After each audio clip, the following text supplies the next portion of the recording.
হে আল্লাহ ভাঙো সুলতান আজগর আলী হুজুরের ভাঙো, সুলতান আজগর আলী হুজুরের খাতিরে ভাঙো করকে বাঁচাও আল্লাহ আল্লাহ আল্লাহ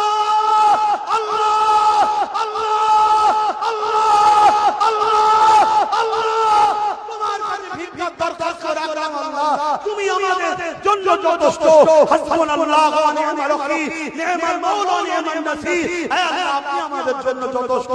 আপনার ভরসায় আপনার আমানে এই ভাঙনবাসী কাজকে রেখে যাচ্ছি। হে আল্লাহ এদেরকে আপনি হেফাজত করবে, আর আমিও আপনার হাওয়ালায় আপনার ভরসায় ঘুরে থাকি। আমার না আগে গাড় না পিছনে গাড়, আমার গাড়িতে মাত্র তিনজন। অবশ্যই আপনি আমার সাথে আছেন। আমার নবী গুহার মধ্যে বলেছিল, হে আবু বকর তুমি আমি নয় আল্লাহ সাথে আছে। তোমার হাবিবের সেই দেখানো রাস্তাতে আমিও বিশ্বাসী। মালিক আপনি আমার সাথে আছেন, হে আপনার ভরসায় ঘুরে বেড়াই। আমার ঈমানের যদি হেফাজত করবে, জান মাল হেফাজত করবে।